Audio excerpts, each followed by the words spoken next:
Did you know that a simple number could predict your leadership potential? It's not what you think. This key fitness metric is changing how we see business leadership and long term success. New research shows a surprising connection between physical fitness and leadership skills.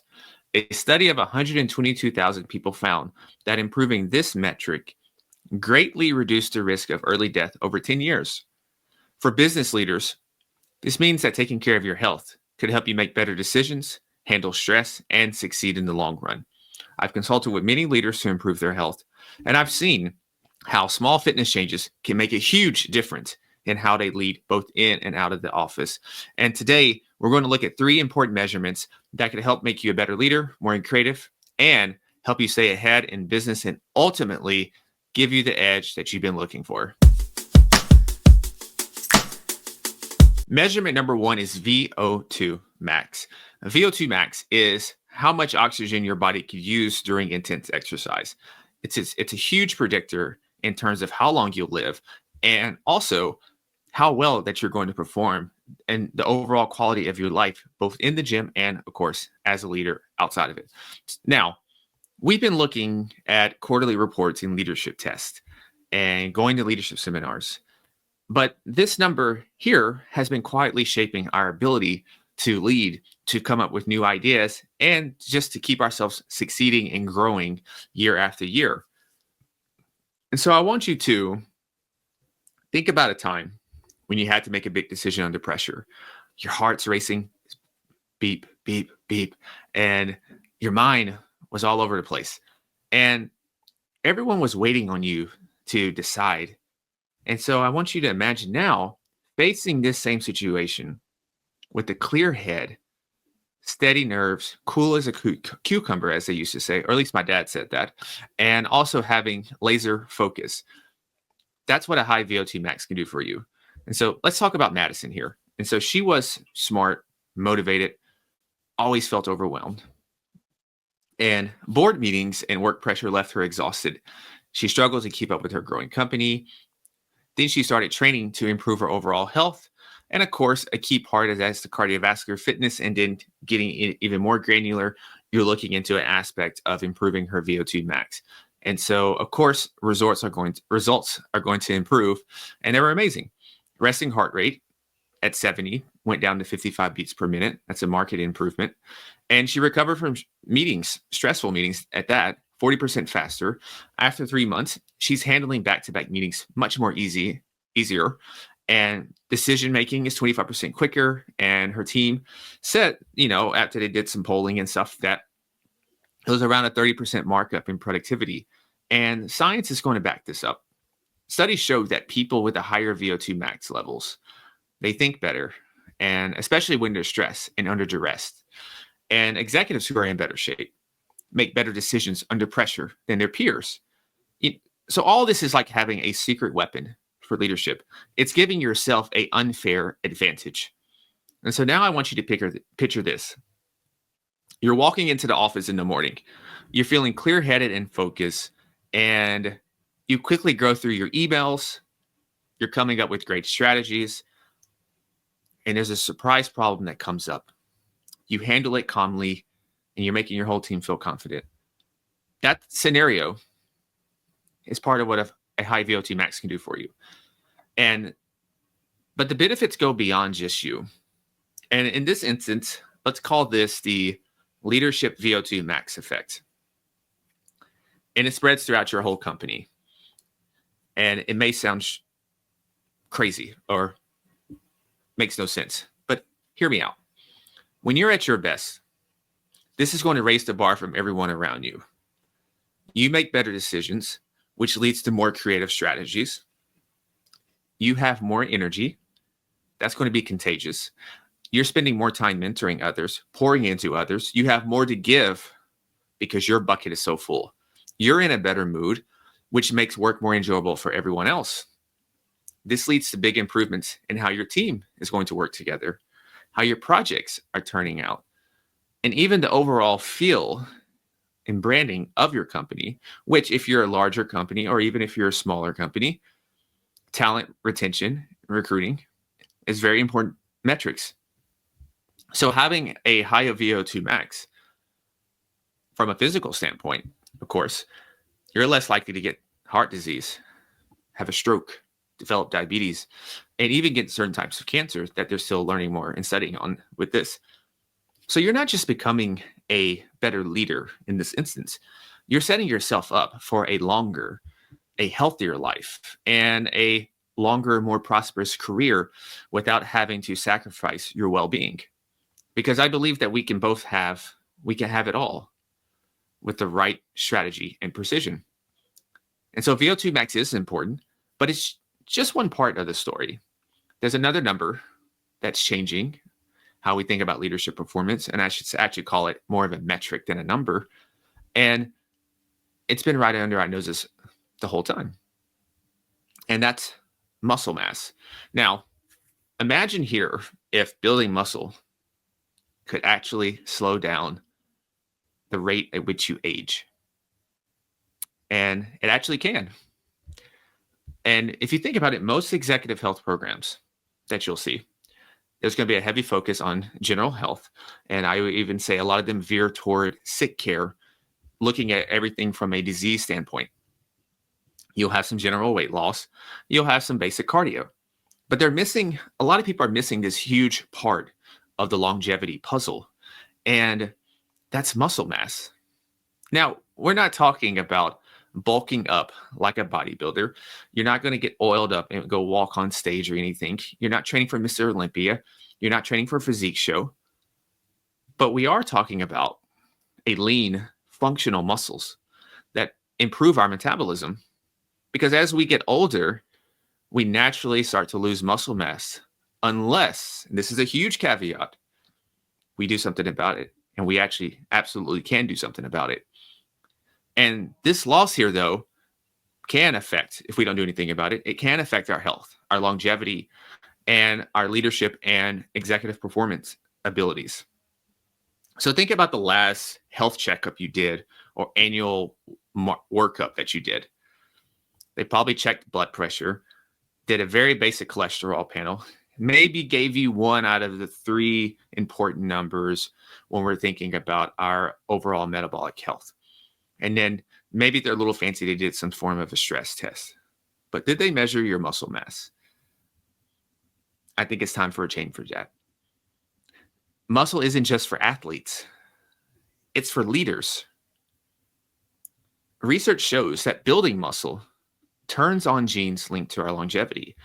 A study found in Cell Metabolism found that resistance exercise activates 224 genes associated with health and a longer life. This is pretty much like your body telling you to stay young at a cellular level. And here's something else that's really cool to me, and hopefully it is to you. Muscle mass isn't just about physical strength. That's cool and all, but it also is going to transform you mentally. This is linked to mental toughness. So when you're training, you're pushing yourself. You're getting stronger physically. You're also building mental resilience. And this is directly improving our leadership skills like perseverance and stress management. And we need these things. Business is hard. It never lets up. Whether you're a founder, it's day one, or you're now managing a bunch of different personalities trying to take the next step in your company, things are going to happen. And you have to be as resilient as possible. It's a necessity. So let's say you're an entrepreneur right now, and you just started strength training recently. And when I say strength training, a lot of people say, oh, I work out. But we're talking strength training here that is consistent, that is focused, that is intentional with something in mind, not just randomly doing things. And when you do it and approach it this way, over time, you can expect to not only have more energy during your long meetings, writing sessions, if you have to create content, interviewing people, you name it, but also more energy for high pressure situations. This is going to give you a more commanding presence in the boardroom and outside of it, helping you be more charismatic, more engaging to others, more attractive to others, which is a key thing for us leaders. So we can call this effect here the muscle leadership connection. So when you're physically strong, it shows in how you carry yourself. You don't even have to speak a lot of words. You're going to stand taller. And then when you do start to talk, you're going to speak more confidently. And you're going to overall have a presence that others notice automatically when you walk in a room. This is about embodying the strength that great leaders need. And as we talked about earlier, as we get older, we naturally start to lose muscle mass unless we do something about it. Keeping your muscle mass also, as you age, helps keeps your mind sharp. And studies have also found that more muscle is linked to better brain function in older adults. So we're working on our muscles now at the gym. And some people always used to love to say that when you're working out, this is just all for vanity. No, we're doing this for life. We're training for life. We're also setting up for better mental performance throughout our career so we can do our job better and then so we can impact more people. So vanity's way down the list with that. Even though there's nothing wrong with vanity, I think most people would do better to become a little more vain. But that's a whole other tangent. Nevertheless, adding regular strength training to your routine can significantly improve your leadership skills across the board and help you live longer. It's about working smarter, not just harder. Every time you lift weights, look at it like this. You're investing in your future as a leader. You're dropping little buckets in there. You're increasing your portfolio. This future as a leader is not just in your business, but it's within your community and family as well. And that's the ultimate trifecta of influence that we can do here. But it all starts with our health. So now that we covered VO2 max and muscle mass, let's talk about something that affects all of us. It affects every decision, every interaction that I have and that you're going to have. It's an invisible force that can make or break even the fittest of us. This is stress. Now, what if the most powerful leadership tool in your office, it's not even there? The most powerful leadership tool isn't in your office. It's actually in your mind. And we often think of stress management as this nice to have skill. But for today's executives, today's leaders, today's entrepreneurs, it's crucial for effective leadership in the modern business world. In many corporate cultures, when we think about stress, it's like a badge of honor. The more you have, the more unmitigated it is, the more medals you get. Long hours, constant connectivity, shoddy relationships for a lot of people, high pressure decisions, and these are all seen as signs of dedication to the game.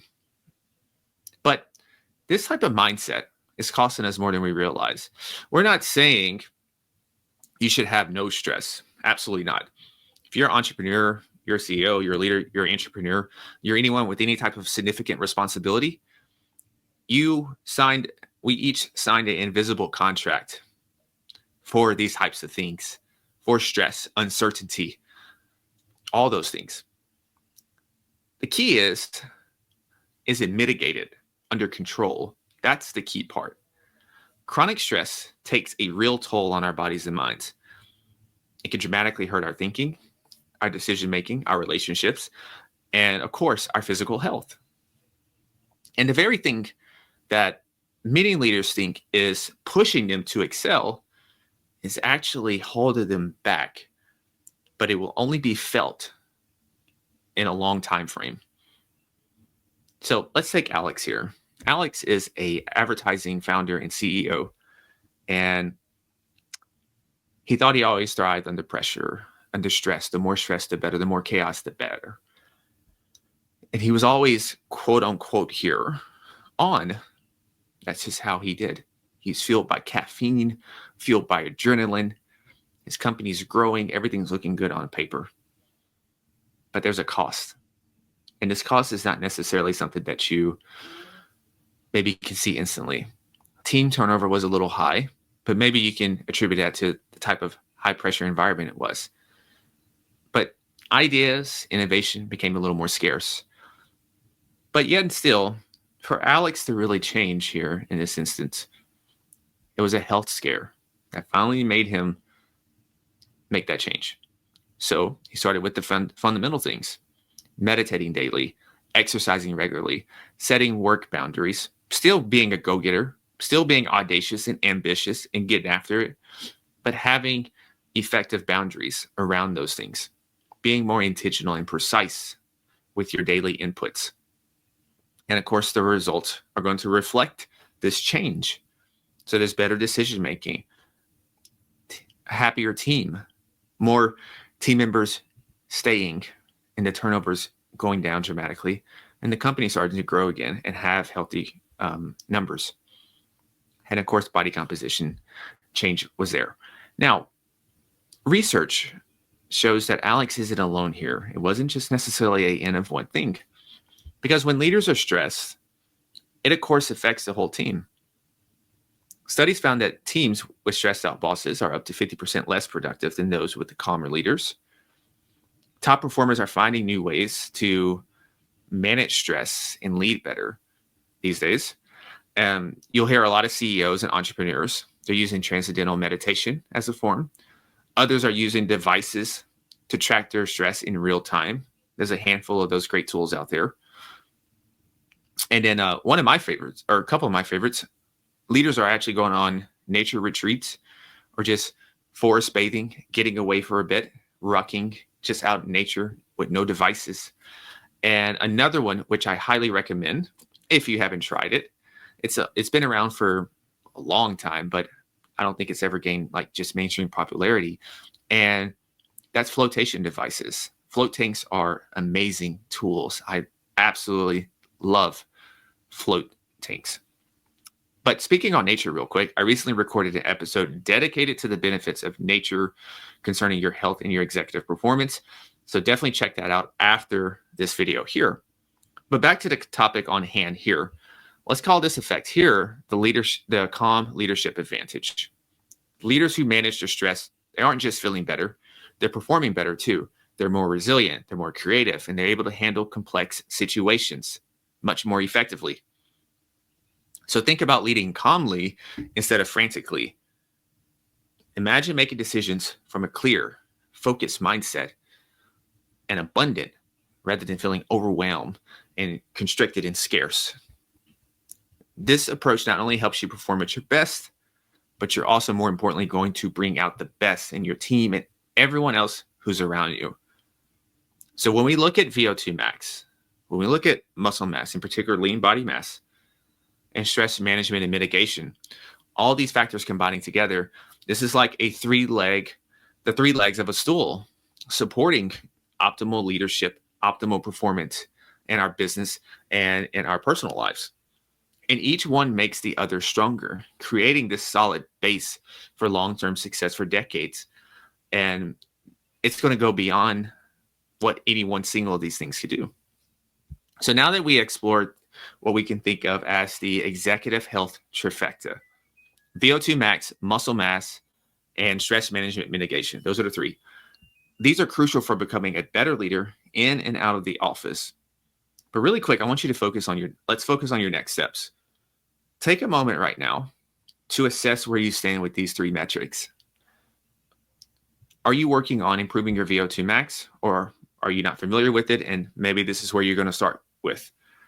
Have you added intentional and specific strength training to your routine? Do you know your lean body mass and other body composition metrics to give you an idea of where you stand today? How are you handling stress, mitigating it? How are you measuring the effectiveness of what you're doing to combat against that?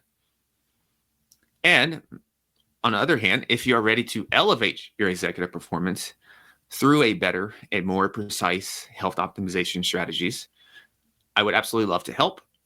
And here's what you can do right now. You can sign up for a complimentary executive health meeting, and you'll find that link in the description below. And improving these three areas, it's not just about your health. It's about setting yourself up for decades of success in every single facet and part of your life. So take action today to become the leader you want to be tomorrow.